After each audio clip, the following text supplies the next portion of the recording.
Hello anime lovers, आज से हम शुरू करने वाले हैं नए एनिमे को जिसका नाम मैं नहीं बताऊंगा। ये एनिमे फनी और यूनिक है, लेकिन ये बच्चों के लिए नहीं है। तो शुरू करते हैं। कहानी की शुरुआत होती है मोमो अयासे नाम की लड़की से, जो अपने बॉयफ्रेंड से परेशान हो चुकी है क्योंकि वो एक नंबर का लुक्खा है जो मोमो से पैसे मांगता है। जब मोमो मना करती है तो वो लव होटल यानी जापान का ओयो ले जाने बोलता है, जिसके पैसे भी मोमो को ही भरने बोलता है। ये सुन के मोमो गुस्से से भर जाती है और उसे अपनी किक से मारती है, जिसे उसका बॉयफ्रेंड ब्लॉक करके उसे किक करके गिरा देता है और मोमो के साथ ब्रेकअप करके चला जाता है। मोमो ये बात अपनी फ्रेंड्स को बताती है। उसकी फ्रेंड बोली अच्छा हुआ वो लड़का बहुत खराब था, पता नहीं मोमो ने उसमें क्या देखा। मोमो बोली वो उसके फेवरेट एक्टर केन तकाकुरा जैसा दिखता है और उसे हटे कट्टे टाइप मर्द पसंद आते हैं। उसकी फ्रेंड बोली इस तरह के लड़के अब दिखना बंद हो गए हैं। मोमो उदास होकर क्लास से बाहर जाती है। तभी उसकी नजर एक क्लास में जाती है जहां के लड़के एक चश्मिश लड़के को परेशान कर रहे थे। मोमो उस लड़के की बेंच पर जाके बैठ जाती है और बाकी लड़कों को घूरने लगती है, जिससे वो कागज फेंकना बंद करते हैं। मोमो फिर क्लास से बाहर आती है और सोचती है वो अपना गुस्सा किस पर निकाले। तभी वो चश्मिश लड़का उसके पास आता है। उसे लगता है मोमो उसे पसंद करती है। मोमो बोली तुम्हें कोई गलतफहमी है, मुझे तुम में कोई इंटरेस्ट नहीं है। वो लड़का मोमो को उसकी मैगजीन के बारे में बताने लगता है, कैसे यूएफओ और एलियंस असली में होते हैं, पर सरकार इसे नकारती है। मोमो बोली मुझे नहीं लगता यूएफओ या एलियंस होते हैं और ना ही मुझे इसमें इंटरेस्ट है। इतना बोल के मोमो जाने लगती है। फिर भी वो लड़का मोमो के सामने एलियंस की बातें करने लगता है। इससे मोमो भड़क जाती है। मोमो बोली शायद इसीलिए तुम्हारा कोई दोस्त नहीं और ना कभी होगा। ये शब्द उस लड़के को हर्ट करते हैं। उसके हाथ से मैगजीन गिर जाती है। मोमो को उसके कई बातों का अफसोस होता है। मैगजीन उठा के उस लड़के को देते हुए मोमो उसे सॉरी बोलती है और बोली मुझे नहीं लगता कि एलियंस होते हैं, पर मेरा मानना है कि भूत सच में होते हैं। ये सुन के वो लड़का हंसने लगता है। भूत जैसी कोई चीज नहीं होती, पागल हो क्या। ये सुन के मोमो भड़क जाती है। दोनों लड़ने लगते हैं। मोमो बोलती है भूत होते हैं पर एलियंस नहीं। वही वो लड़का बोलता है सिर्फ एलियंस ही असली होते हैं। उन दोनों को लड़ते हुए मोमो की फ्रेंड्स देखती है। उन्हें लगता है मोमो को उसका नया बॉयफ्रेंड मिल गया। मोमो उस लड़के को चैलेंज करती है कि वो किसी भूतिया जगह पर जाके दिखाए। अगर उसे भूत दिखा तो वो मोमो का नौकर बनेगा। वो लड़का भी बोला तुम भी मेरे बताए जगह पर जाके दिखाए। अगर उसे एलियंस दिखे तो मोमो को उसका नौकर बनना पड़ेगा। दोनों शर्त मान जाते हैं। रात के समय मोमो नागी जनरल हॉस्पिटल पहुंच जाती है, जो काफी सालों से बंद पड़ा था। मोमो ने उस लड़के का निक नेम ओकारुन रखा था। ओकारुन बोला ये हॉस्पिटल एलियंस का अड्डा माना जाता है। अगर वो इसकी छत पर जाएगी तो एलियंस जरूर उसे किडनैप कर लेंगे और उसके बॉडी के साथ एक्सपेरिमेंट्स करेंगे। ओकारुन भी मोमो की बताई जगह पर पहुंच जाता है, जो एक पुरानी टनल है। मोमो बोली ये टनल भूतिया है, ऐसा उसने ऑनलाइन पढ़ा था। ओकारुन डरते हुए टनल में जाता है। वो टनल में गाना गाने लगता है। उसे पता चलता है कि मोमो ने खुद कभी भूत नहीं देखे। ओकारुन मोमो पर चिल्लाने लगता है उसने खुद कभी भूत नहीं देखा तो वो उन पे यकीन कैसे कर सकती है। तब मोमो बोली उसकी दादी एक स्पिरिट मीडियम है, वो स्पिरिट से बात कर सकती है। मुझे उन्होंने ही पाला है, मैं जब छोटी थी तब मेरे पेरेंट्स मर गए थे। मोमो अपनी पुरानी बातें याद करती है, जिसमें जब वो बाहर निकलती तब एक रिचुअल पोज बनाती थी। उसकी दादी का कहना था इससे बुरी शक्तियां दूर रहती है। मोमो पोज बना के स्कूल जाती थी और लड़के उसका मजाक उड़ाया करते थे। मोमो जिस लड़के को पसंद करती थी वो लड़का भी उसका मजाक उड़ाता है, जिससे मोमो को बहुत बुरा लगता है। इसलिए मोमो अपनी दादी से लड़ती है और काफी दिनों तक उनसे बात नहीं करती। बाद में मोमो को रियलाइज होता है कि उस लड़के ने दादी को बुरा कहा, इसलिए उसे गुस्सा आया, न कि उसके किए पोज का मजाक उड़ाया। मोमो अपनी दादी से प्यार करती है, इसलिए उसे लगता है भूत होते हैं। मोमो ओकारुन से पूछती है उसे ऐसा क्यों लगता है कि एलियंस होते हैं।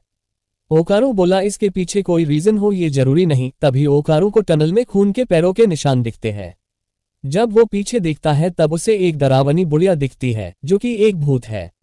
ओकारुन उसे देखकर डरकर टनल के बाहर जाने के लिए भागता है। मोमो उसकी चीखें सुन के बोली वो जरूर टर्बोग्रानी होगी, अगर वो किसी को पकड़ ले तो वो उस पर कर्स लगा देती है। ओकारुन भागने की पूरी कोशिश करता है पर टर्बोग्रानी उसे पकड़ लेती है और ओकारुन का कॉल कट हो जाता है।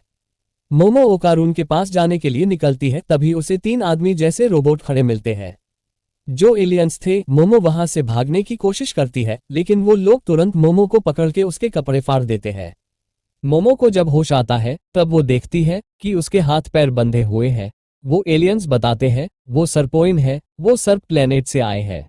हमारे यहाँ सिर्फ मेल्स ही है क्योंकि हमारे यहाँ क्लोनिंग से जनसंख्या बढ़ाई जाती है। हम भी इंसानों के जैसे रिप्रोड्यूस करना चाहते हैं, इसलिए हम यहाँ बनाना चुराने आए हैं। अभी तुम्हारे साथ इंटरकोर्स करेंगे और रिसर्च के लिए तुम्हारे ऑर्गन निकाल लेंगे। मोमो चिल्लाने लगती है। तभी वो एलियन साइकोकिनेसिस का पावर का यूज करके मोमो को हिप्नोटाइज करने लगते हैं, जिससे मोमो उनकी बातें माने। लेकिन मोमो मेंटली स्ट्रांग थी, इसलिए एलियन के पावर का ज्यादा असर नहीं होता। एलियंस एक्सपेरिमेंट शुरू करने वाले थे, तभी मोमो का फोन बजता है। जब एक एलियन उस मोबाइल को उठाता है तो उसे एक जोर की लात पड़ती है। मोबाइल में से एक भूत आता है। ये भूत उस एलियन को काट के दूर फेंक देता है। ये भूत ओकारून है, जिस पर टर्बो ग्रैनी का कर्स लग गया है। ओकारून खुद को कंट्रोल नहीं कर पा रहा होता। एक एलियन बोला, मोबाइल से टेलीपोर्ट करने की टेक्नोलॉजी अभी हमारे पास भी नहीं है, तुम यहाँ से चले जाओ या हमें अपना बनाना दे दो। ऐसा बोल के ओकारून पर हमला करता है। ओकारून की स्पीड इतनी थी कि वो उस हमले से बच जाता है और उस पर हमला करके उसका बनाना निकाल लेता है। तब तीसरा एलियन ओकारून पर हमला करके दूर फेंक देता है। एलियन बोला, हमने कभी इंसानों पे हमला नहीं किया, इसलिए अपना बनाना दे दो।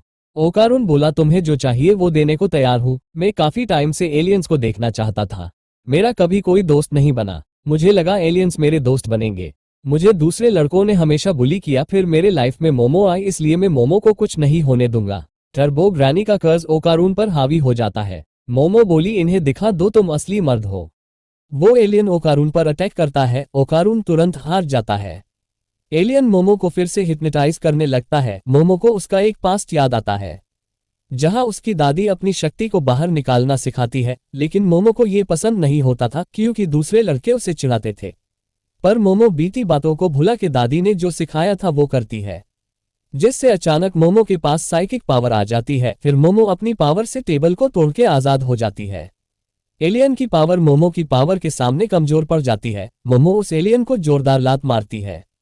एलियन यूएफओ को तोड़ते हुए बाहर जाके गिरता है। यूएफओ बाहर से एक मून के जैसा लग रहा था, लेकिन इस हमले से वो अपनी असली रूप में आ जाता है। मोमो देखती है ओकारून पूरी तरह भूत बन गया था और वो मोमो पर हमला करता है। लेकिन मोमो टर्बो ग्रैनी को ओकारून से अलग कर देती है, लेकिन ओकारून पर कर्स लगा हुआ था। टर्बो ग्रैनी बोली, मैंने इस लड़के का मेन पार्ट निकाल लिया है, जब तक वो मेरे पास है तब तक ये कर्स इस पर लगा रहेगा।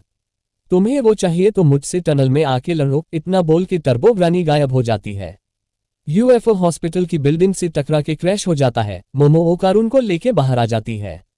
मोमो की साइकिक पावर की वजह से ओकारून कंट्रोल में है, अगर वो उसकी पावर हटा दे तो ओकारून आउट ऑफ कंट्रोल हो जाएगा। ओकारून उस टनल की तरफ जाने लगता है क्योंकि टर्बो ग्रैनी को हरा के ही वो इस कर्स से आजाद हो सकता है।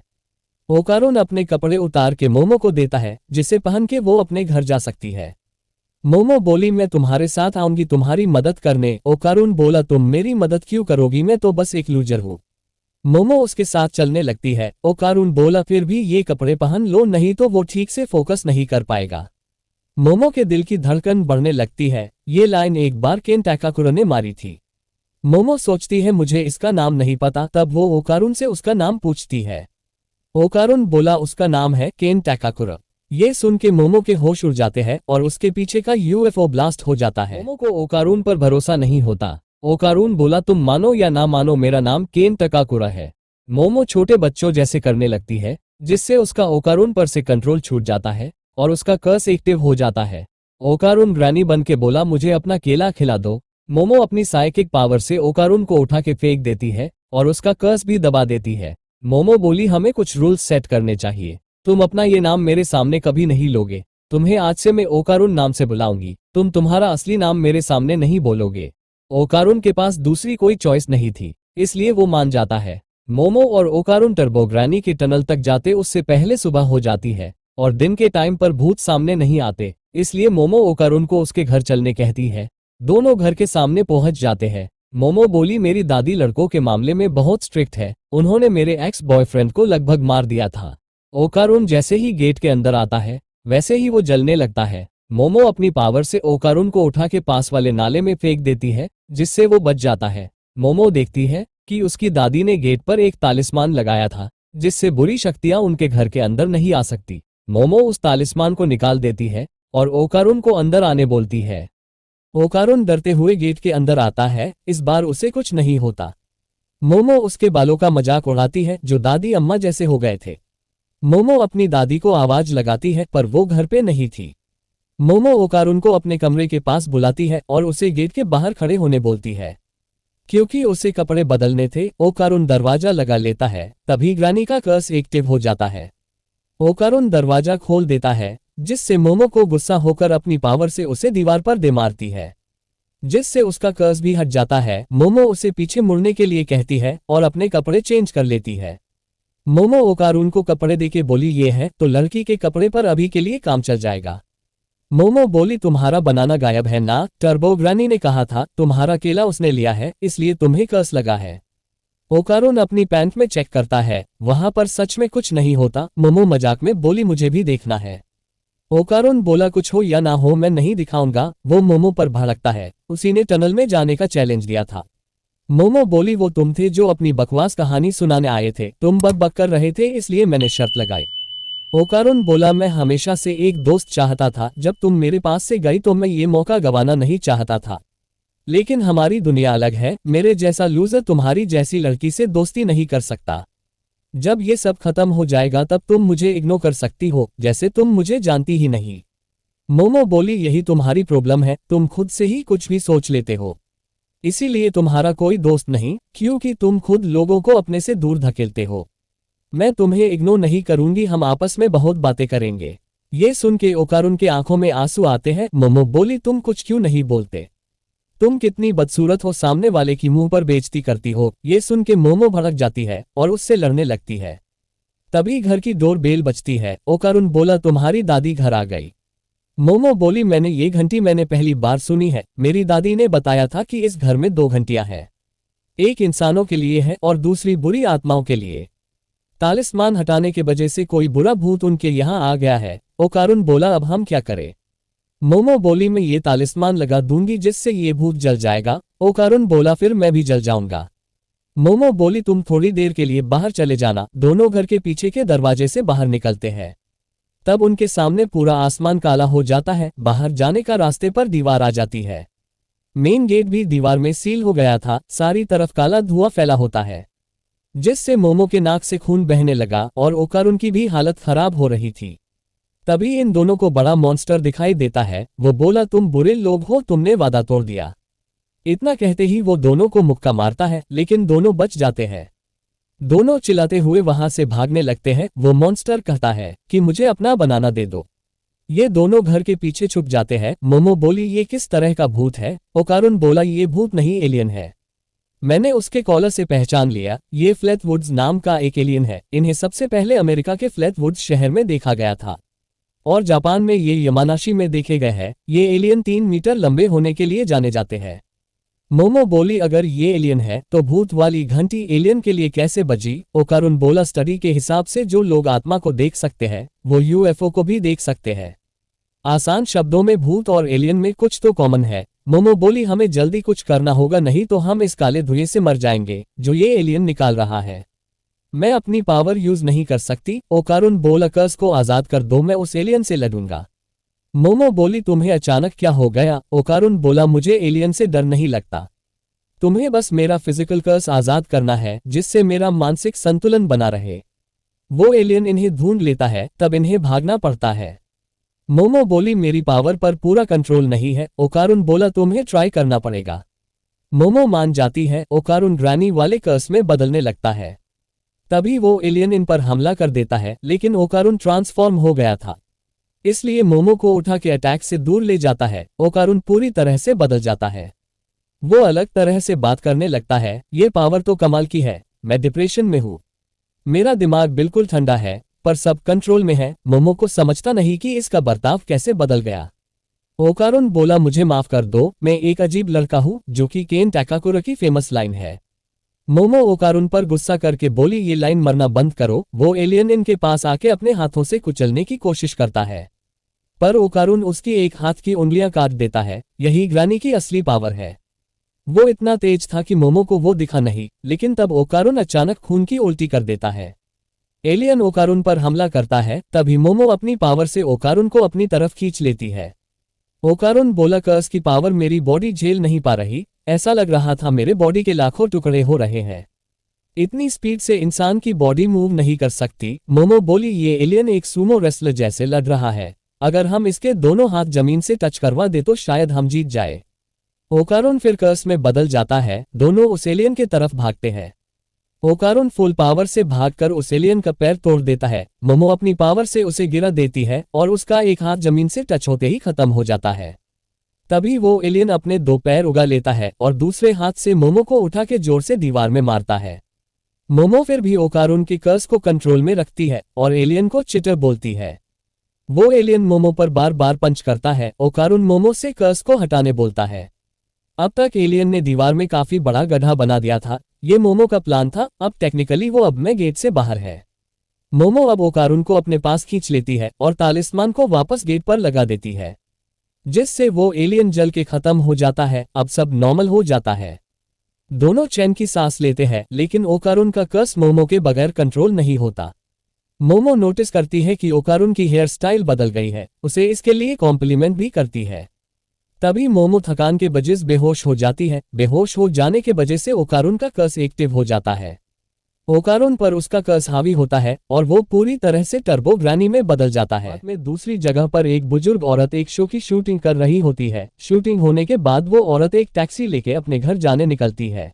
टैक्सी का ड्राइवर उसे पहचान लेता है। वो पूछता है, क्या आप सैंटा डोडोरिया है? मैंने आपको टीवी पर देखा था। क्या सच में आपके साथ साइकिक पावर है? वो औरत चालू गाड़ी में उतरने लगती है, जिससे वो आदमी माफी मांगता है और बोला, मुझे आपसे कुछ जानना था। वो औरत बोली, अगर तुम्हें मरना नहीं है तो यहाँ से जल्दी भागो। इधर ग्रानी मोमो के पास आके उसे एक पैर से उठाती है। तभी एक ईंट और खिला आके ग्रानी को लगता है, जिससे वो काफी दूर जाके गिरती है। वो औरत बोली, मेरी पोती हर बार कोई ना कोई प्रॉब्लम लेके आती है। इतने स्ट्रेस से मेरी स्किन ड्राई हो रही है। टर्बो ग्रानी मोमो की दादी पर हमला करती है, पर वो मोमो की दादी के ट्रैप में फंस जाती है। टर्बो ग्रानी एक शकल में फंस जाती है। अगर वो बाहर आने की कोशिश करेगी तो जल के खत्म हो जाएगी। मोमो की दादी टर्बो ग्रानी से बोली, अगर शकल के अंदर नेल ठोकू तो शकल के अंदर का एरिया बैरियर बन जाएगा और बाहर की ओर ठोकू तो बाहर बैरियर बन जाएगा। टर्बो ग्रानी बोली, मैं यहाँ हमेशा के लिए कैद नहीं रहूंगी। जब मैं बाहर आऊंगी तो तुम्हें मार के खा जाऊंगी। मोमो की दादी बोली, मैं तुम्हें ट्रैप करने से ज्यादा खत्म करने में इंटरेस्टेड हूँ। ऐसा बोल के वो टर्बो ग्रानी पर जोरदार हमला करती है। शकल में होने के वजह से टर्बो ग्रानी मोमो की दादी पर हमला नहीं कर पाती।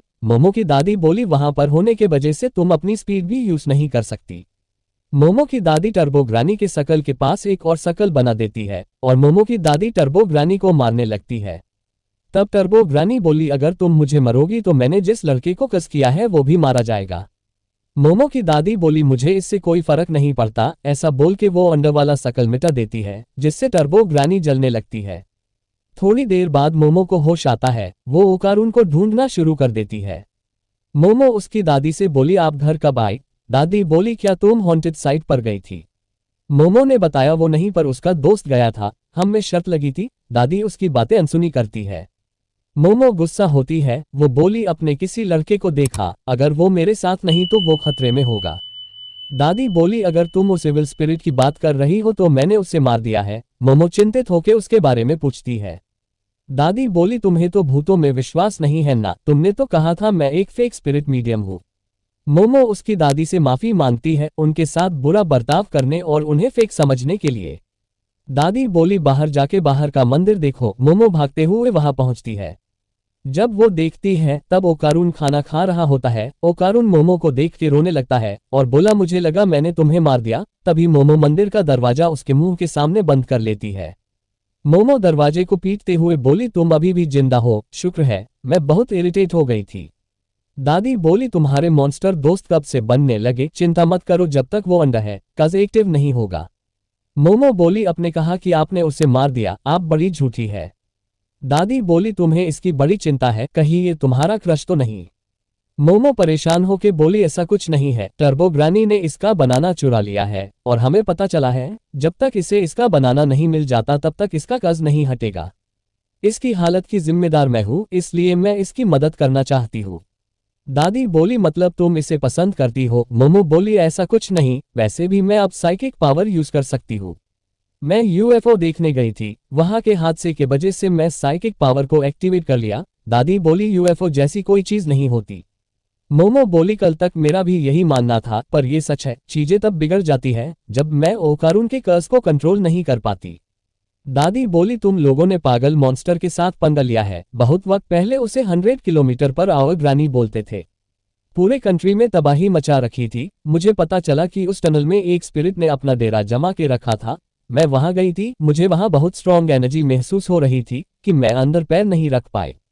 क्या तुमने बाउंड स्पिरिट्स के बारे में सुना है? ये वो भूत होते हैं जो किसी स्ट्रॉन्ग अटैचमेंट के कारण वहां रहते हैं, इसीलिए वो वहां पर इनविंसिबल होते हैं। कोई भी स्पिरिट मीडियम उन्हें वहां पर हरा नहीं सकता।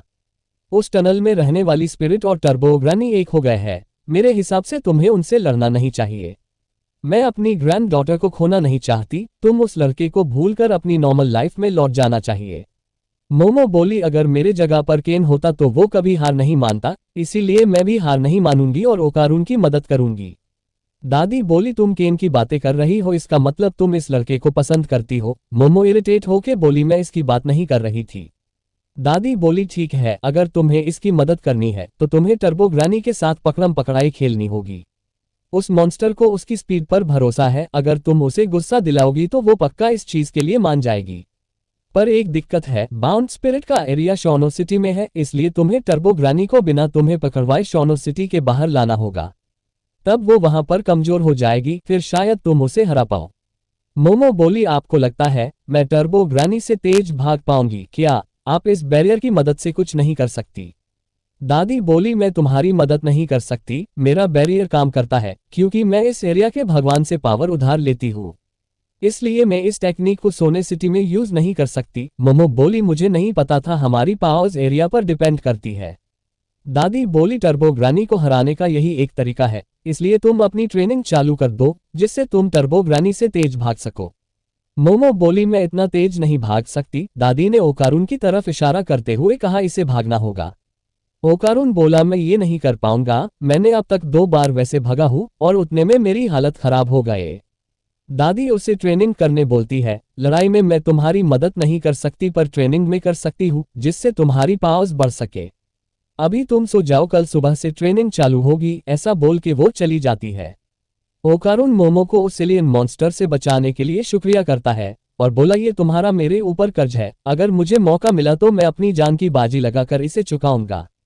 मुझ पर भरोसा रखना और मेरी दोस्त बने रहना। मोमो बोली तुम बहुत ओवरथिंक करते हो।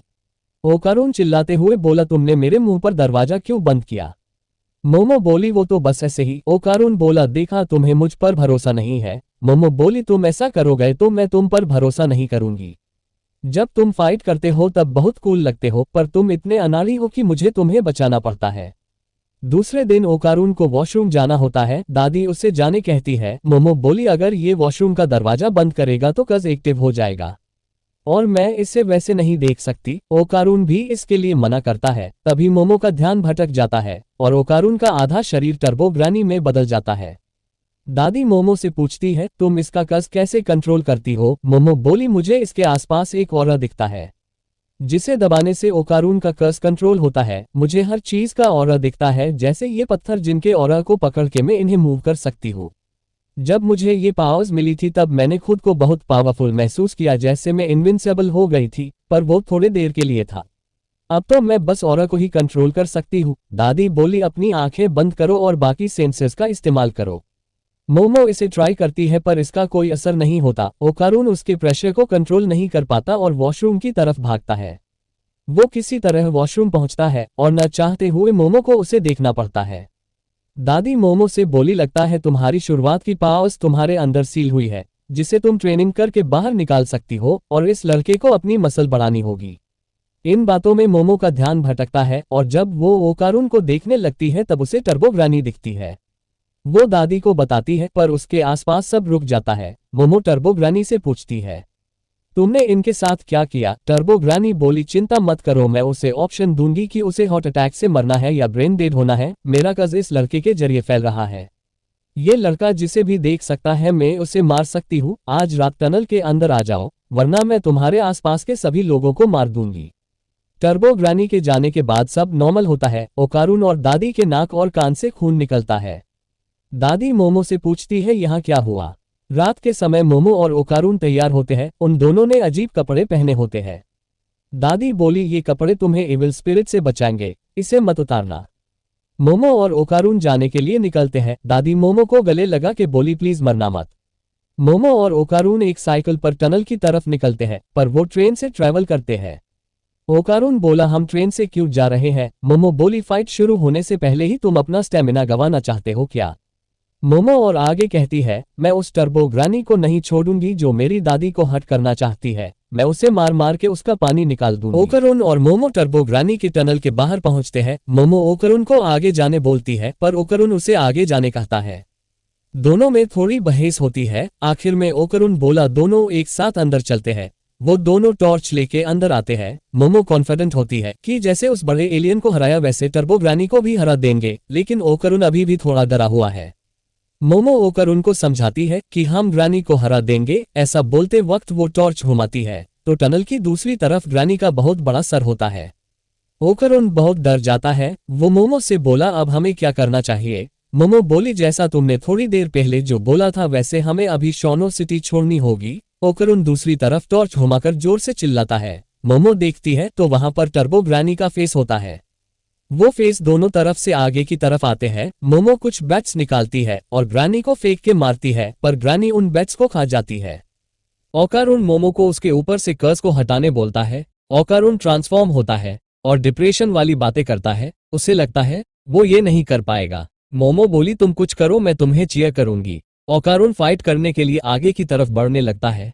तभी उसका कर्स गायब हो जाता है। वो मोमो से पूछता है क्या हुआ, मैं नॉर्मल कैसे हुआ? मोमो बोली मैं तुम्हारा कर्स देख नहीं पा रही। तभी टर्बो ग्रानी बोली मैंने उसे उसका बनाना लौटा दिया है, अब उस पर कोई कर्स नहीं है। तुम्हें क्या लगा मैं तुम्हें कर्स की पावर इस्तेमाल करने दूंगी? तुम बेवकूफों को मैं अब चबा कर खा जाऊंगी। तभी मोमो को उसके दादी की कही बातें याद आती है, जो टर्बो ग्रानी को चैलेंज देने के लिए बोलती है। मोमो कमेंट पास करती है कि तुम रेस में हारने से डरती हो। टर्बो ग्रानी रुक जाती है। मोमो उसको थोड़ा चिढ़ाती है और रेस में हराने का चैलेंज देती है। टर्बो ग्रानी अपने असली रूप में आती है और बोलती है ऐसा कोई रास्ता नहीं जिससे मैं रेस में हारूं। मैं तुम्हारा चैलेंज एक्सेप्ट करती हूँ, इसके बदले में तुम दोनों को किसी भी पॉइंट खा जाऊंगी। रूल्स क्या है? फिनिश लाइन कहाँ है? मोमो बोली कोई फिनिश लाइन नहीं होगी, ये एक टैग गेम होगा। अगर तुम हमें पकड़ती हो तो तुम जीत जाओगी। तुम 10 मिनट काउंट करो, तब तक हम भागेंगे। टर्बो ग्रानी काउंटिंग चालू करती है। मोमो और ओकारून भागने लगते हैं। जैसे ही काउंटिंग पूरी होती है, टर्बो ग्रानी अपनी पावर्स का इस्तेमाल करके मोमो को पकड़ लेती है। टर्बो ग्रानी ओकारून से बोली उसके 10 मिनट खत्म हुए, अब मैं तुम्हारे लिए 10 मिनट काउंट करूंगी। टर्बो ग्रानी ठीक से काउंटिंग नहीं करती। ओकारून बोला ये चीटिंग है, तुम रूल्स को फॉलो नहीं कर रही। टर्बो ग्रानी बोली उसने मुझे काउंटिंग के बारे में स्पेसिफाई नहीं किया। इतना बोल के वो काउंटिंग जारी रखती है। टर्बो ग्रानी काउंटिंग खत्म करती है, तब ओकारून वहीं पर होता है। टर्बो ग्रानी उसे पकड़ने वाली होती है।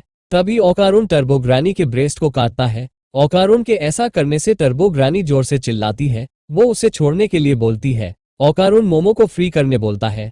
ओकारून के कपड़ों के वजह से टर्बो ग्रानी उसे छू नहीं पाती, इसलिए वो ओकारून को पोजिस कर लेती है, जिससे ओकारून ट्रांसफॉर्म हो जाता है। टर्बो ग्रानी बोली तुम्हारा किसी सॉसरा से कुछ लेना देना नहीं है, अब मैं उस लड़की को खाऊंगी और इस झमेले को खत्म कर दूंगी। तभी टर्बो ग्रानी को ऐसा महसूस होता है जैसे कोई उसे हाथों से दबा रहा हो। मोमो की आवाज आती है, मैं उसे अपनी आंखों से नहीं देख सकती, मैं उसे अपनी पावर से पकड़ सकती हूँ। मोमो टर्बो ग्रानी के कर्स को दबाने लगती है। मोमो को रोकने के लिए वो हमला करती है, लेकिन मोमो ओकारून पर से टर्बो ग्रानी को पूरी तरह से पकड़ के कर्स हटा देती है। टर्बो ग्रानी मोमो को उसे फ्री करने बोलती है। मोमो बोली अब हमारी बारी है तुम्हें टॉर्चर करने की। तभी एक आवाज आती है, उसे वापस करो। तभी वहां पर लोकेशन बाउंड स्पिरिट क्रैब आता है।